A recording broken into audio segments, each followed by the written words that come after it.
वर्ष 2025 में नागपंचमी 29 जुलाई मंगलवार को मनाई जाएगी।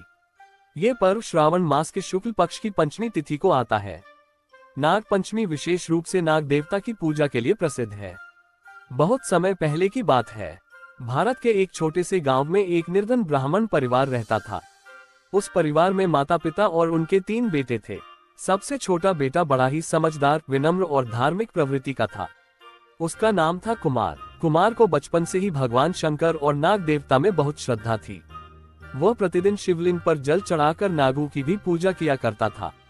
सांप नागलोक की कथा का आरंभ। इधर नागलोक में एक महान और शक्तिशाली नागराज रहते थे, तक्षक नाग। वे शिवभक्त और न्यायप्रिय थे।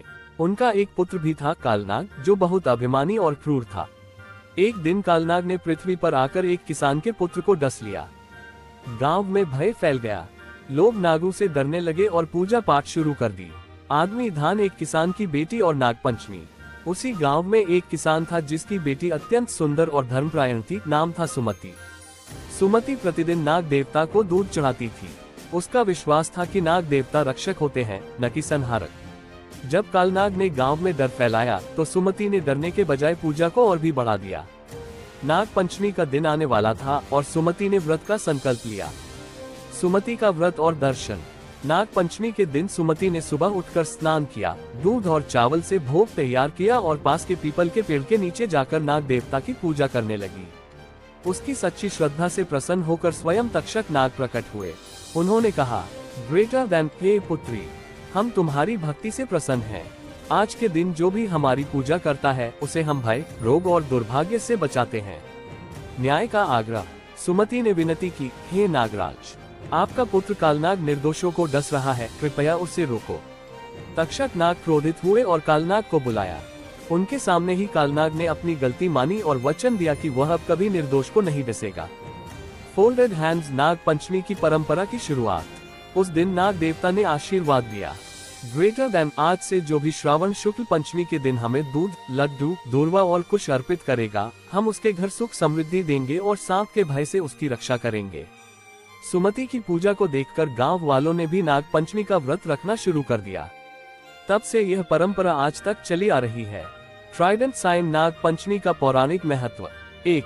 महाभारत में वर्णन कहा जाता है कि जन्मेजय ने अपने पिता परीक्षित की मृत्यु का बदला लेने के लिए नाग यज्ञ किया था।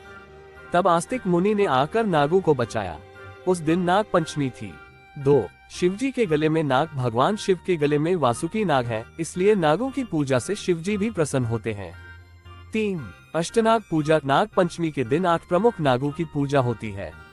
अनंत, वासुकी, तक्षक, करकोटक, पद्म, महापद्म, शंख और कुलिक। घर ग्राम्य जीवन में नाग पंचमी। ग्रामीण क्षेत्रों में महिलाएं नाग पंचमी के दिन घर की दीवारों पर गोबर से नाग की आकृति बनाकर पूजा करती हैं। वे दूध, लड्डू, चावल और फूल अर्पित करती हैं। इस दिन हल नहीं चलाया जाता। खेत में खुदाई वर्जित होती है ताकि जमीन के अंदर रहने वाले सांपों को नुकसान न पहुंचे। भाई बहन का संबंध भी इस दिन विशेष माना जाता है। नाग पंचमी व्रत की विधि। 1. सुबह स्नान करें और स्वच्छ वस्त्र पहने।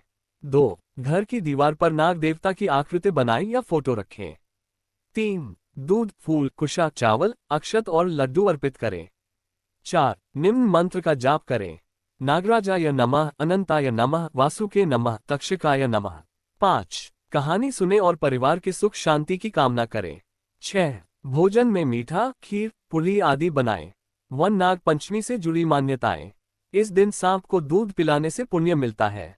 नाग पंचमी के दिन किसी को अपशब्द नहीं कहना चाहिए। जिन घरों में नाग पंचमी मनाई जाती है वहां विषैले जीव जंतु नहीं आते।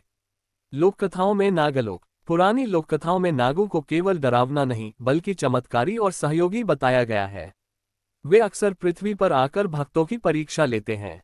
नागों की शक्ति, तेज और दिव्यता के अनेक वर्णन पुराणों में मिलते हैं। डिजी नाग पंचमी का आधुनिक संदेश। नाग पंचमी सिर्फ एक पूजा नहीं, ये प्रकृति के साथ सामंजस्य का प्रतीक है। सांप धरती की जैव विविधता का अभिन्न हिस्सा है। वे खेतों को चूहों से बचाकर किसान की सहायता करते हैं। हमें नागों से डरने के बजाय उन्हें सम्मान देना चाहिए। नाग पंचमी यही सिखाती है कि हर जीव का इस सृष्टि में स्थान है और हमें सबके साथ सह अस्तित्व में रहना चाहिए।